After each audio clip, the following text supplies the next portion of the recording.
amigos, ¿cómo están? Desde Resonancia vamos a hacer un análisis político en profundidad. Mi nombre es Rosa Bartra y junto con Ángel Delgado vamos a analizar, como ya hemos dicho, en profundidad la política. ¿Cómo estás, Ángel? Efectivamente, muy contento de participar contigo, Rosa, en este programa inaugural, donde vamos a ver las cosas más allá de la noticia, intentando dar una respuesta cabal a las preocupaciones que tienen ustedes. Efectivamente, y qué duda cabe que vivimos un momento bastante complicado en nuestra patria. Por eso es que agradeciendo al canal BHTV que se transmite por Cable Más, a la Coordinadora Republicana y al portal La Abeja, tenemos este programa. Ángel, las cosas en nuestro país no andan para nada bien. Para nada, muchos hablan de un momento de grave crisis, efectivamente, creo que no está de más repetir lo que ustedes conocen, simplemente señalar que sobre lo acontecido hay puntos de vista distintos y es objetivo de este programa dar luces para poder entender mejor lo que viene aconteciendo en nuestra patria. Muchos señalan de que estamos ante marchas de protestas que tienen algunos excesos, pero por lo tanto deben ser tratadas como tales, como marchas legítimas en ejercicio de un derecho constitucional a la reclamación, a ganar la calle, a ganar el espacio público. Pero parece ser que eso no es así. ¿Qué te parece?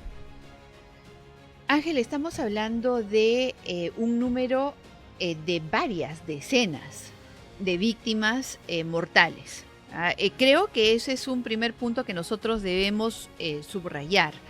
Desde mi punto de vista, todas las vidas tienen valor. Y de hecho tenemos que lamentar cualquier pérdida que haya ocurrido durante estos eventos. Pero también tenemos que cuestionar severamente, o al mismo tiempo hay que cuestionar severamente a quienes las promueven. Llevar al extremo una protesta que tenga como consecuencia la pérdida de vidas humanas creo que no es tolerable bajo ningún punto de vista. Es que yo quiero ser un poco más radical que tú en esa misma línea. No estamos ante una protesta. La protesta es un derecho de reclamación propio de un régimen democrático. La democracia se basa en confrontación de ideas, en un conflicto que se canaliza bajo formas institucionales. Pero cuando vemos la destrucción de propiedad pública y privada, cuando turbas marchan a quemar un aeropuerto o quieren desabastecer ciudades cortando carreteras, o enfrentan a la policía y terminan asaltando comisarías o volcando patrulleros con víctimas mortales, no estamos ante un reclamo social legítimo. Estamos ante otra cosa completamente distinta, creo yo. Definitivamente. Y acá viene cuál es el rol frente a este escenario de convulsión que tienen varias provincias en nuestro país del Estado, especialmente de quienes tienen el deber de controlarlo. Hablamos del Poder Ejecutivo y en específico de la señora Dina Boluarte, y el rol que ha desempeñado desde que asumió el gobierno, porque recordemos que ella asume el gobierno y lo asume ya en condiciones de revuelta social, si es que le podemos poner algún nombre. Y digamos que la señora Boluarte ha tenido una conducta de poca definición. Yo acá discrepo con quienes saludan la posición de la señora Boluarte. Al principio, la señora Boluarte dejó que el conflicto escale al punto en el cual, luego de haber juramentado hasta julio del 2026, tuvo que salir y presentar ella misma un proyecto de adelanto de elecciones. Así es. O sea, ¿cuál fue la actitud firme, de respeto por las instituciones, por el Estado de Derecho, por restablecer el orden y la paz que tuvo la señora Boluarte al inicio de su gobierno? Bueno, cero. Ciertamente, ninguno. no es casual porque hay que recordar que ella salió de la misma fórmula presidencial, con las mismas ideas, el mismo programa que Castillo, y con Castillo gobernó, ve usted, hasta hace 20 días de que se produjera su terminación vacado por golpista. Entonces, eso sitúa el universo de la señora Boluarte. Pero lo que yo quería decir es lo siguiente. Para definir la estrategia gubernamental de defensa de la democracia hay que caracterizar bien cuál es el objeto. Y la verdad es que si se considera que es una marcha de protesta, efectivamente tienen que abrirse todos los caminos de diálogo y buscar un nivel de apertura, de modo tal que se llegue a un consenso para satisfacer una demanda insatisfecha. Pero si estamos ante otra cosa, que es lo que yo creo, si estamos ante una sonada contra la democracia, un atentado que pone en peligro la vía republicana, esa que hemos heredado 200 años atrás y que costó la vida de los patriotas, de los próceres de la independencia, yo creo que el Estado peruano tiene el derecho de defenderse con las armas que le da la ley en el marco de la Constitución para garantizar justamente un orden que da garantía de libertad, de participación, incluso a esa gente que hoy día se levanta contra esas instituciones para que tengan un espacio en el ámbito público.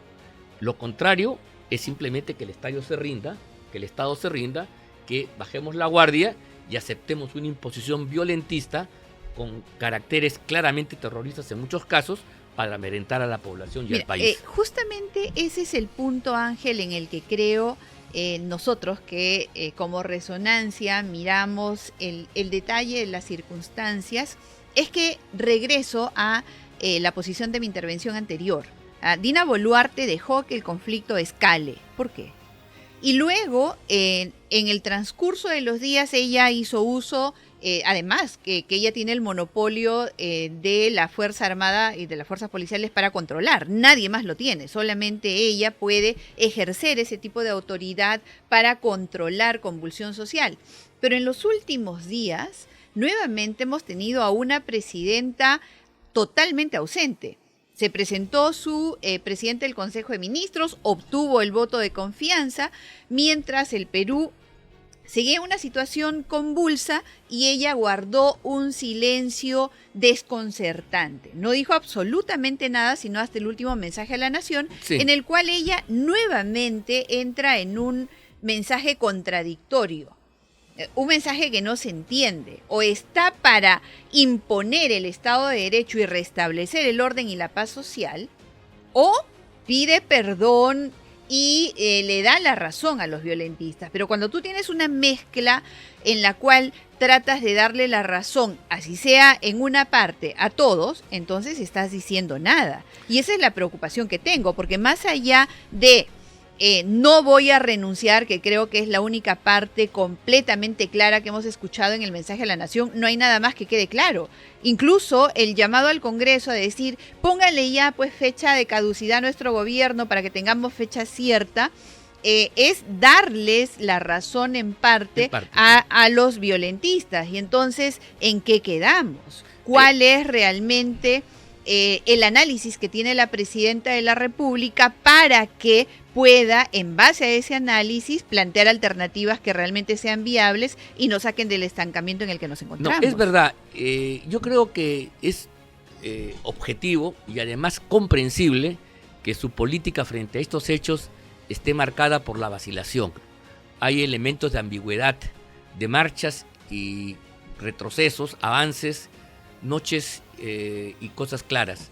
De ese punto de vista, ante un panorama donde tú notas debilidad de un gobierno que efectivamente flota en el aire, no tiene un asentamiento propio, el deber de este gobierno, y ella asume el mandato, porque así lo dice la Constitución, es garantizar justamente el orden público, democrático y republicano que nos ha permitido vivir en libertad y prosperidad como todos queremos, más allá de las dificultades pasajeras que siempre existen y que habrá que combatir dentro del marco del Estado de Derecho. Pero la exigencia que le hacemos nosotros a la señora Boluarte, para ir concluyendo mi intervención, es precisamente que sea coherente con el mandato que ha recibido del pueblo, que es garantizar la seguridad de millones y millones de peruanos que no pueden ser víctimas de azonadas, de actos violentistas como los que hemos vivido en los últimos días. El mandato que ha recibido el pueblo, Ángel, por disposición de la Constitución.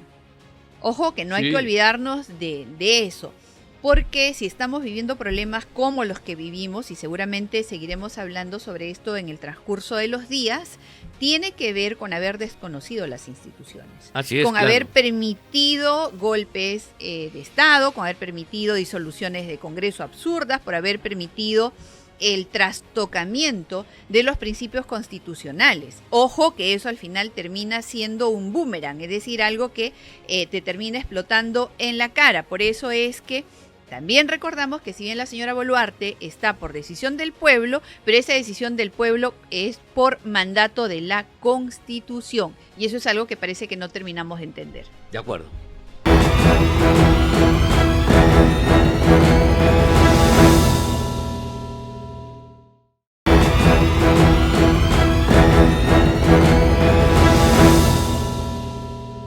Ángel, continuamos. Sí. Continuamos, amigos, en Resonancia Política en Profundidad. Habíamos cerrado el bloque anterior con el tema de que la señora Boluarte es presidenta por disposición de la Constitución. El señor Castillo decidió dar un golpe de Estado y prácticamente por sus propios pies se metió a la cárcel. Así es. Se metió a la cárcel. Cierto. Entonces, la señora Boluarte está porque le corresponde por sucesión constitucional. Así es. Ojo, quiero subrayar esto porque nosotros no estamos en la plataforma que se está reclamando que exige la renuncia de Dina Boluarte. Así Nuestra es. crítica no es para exigir que la señora se vaya. No es esa la posición, sino más bien en recordarle que como presidenta de la República a ella le corresponde salvaguardar la integridad de 33 millones de peruanos que dependemos de sus decisiones o que en todo caso nos perjudicamos con sus vacilaciones. O sea, ella no está, yo entiendo, Ángel, cuando tú dices, sí, pero es comprensible que ella tenga vacilaciones, sí, pues, pero No. desgraciadamente es la presidenta de la República. Así es.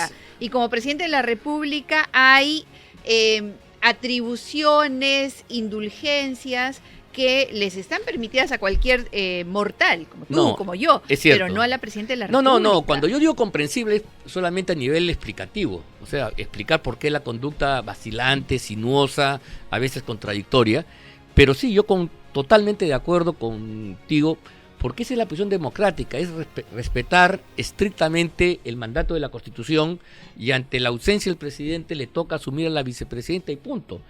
Su mandato es legítimo, así no nos guste.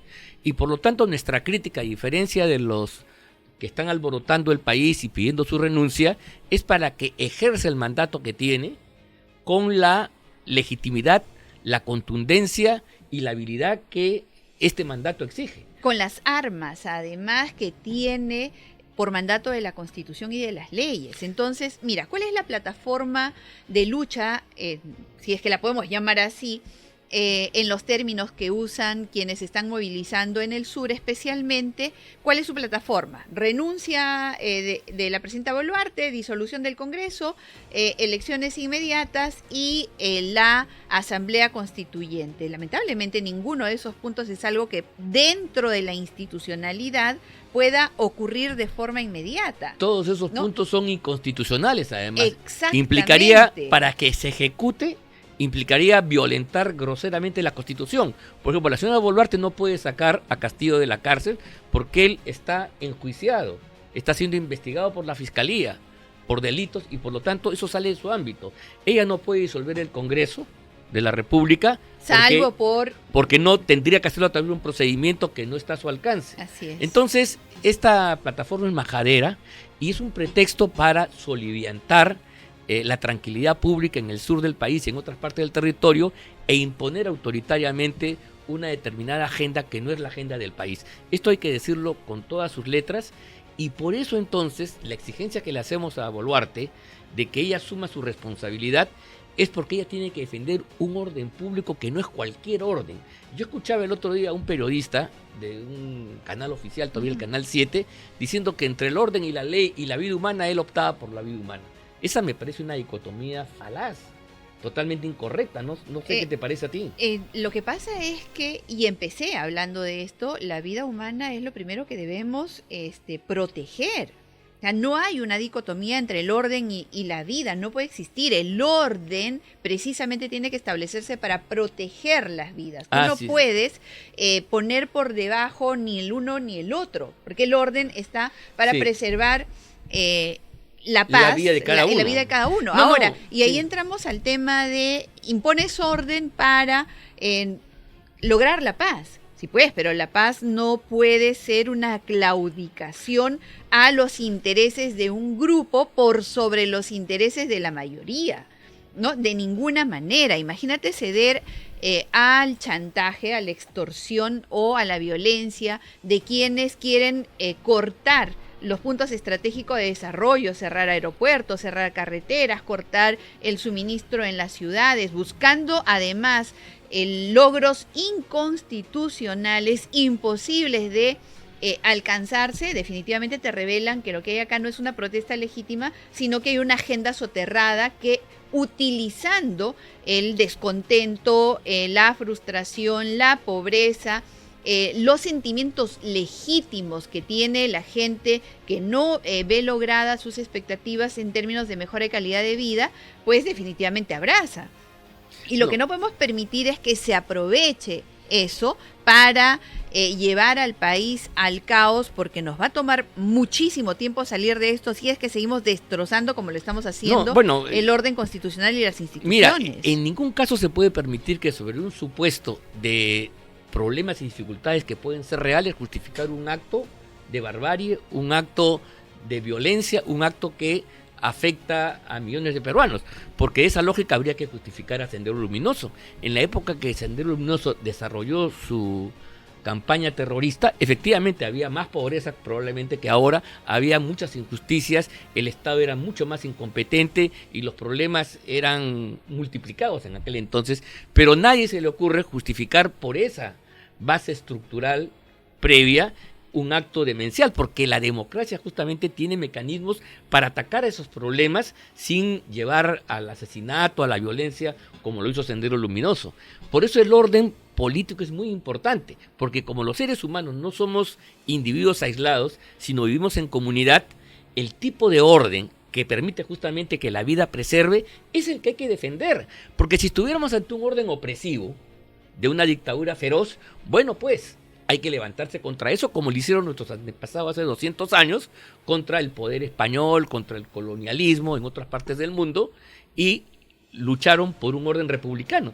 La república que tenemos ahora le ha costado vida a mucha gente, a nuestros héroes, y por lo tanto tenemos hoy el día, los sucesores, los herederos de eso, la obligación de defenderla incluso con nuestra vida.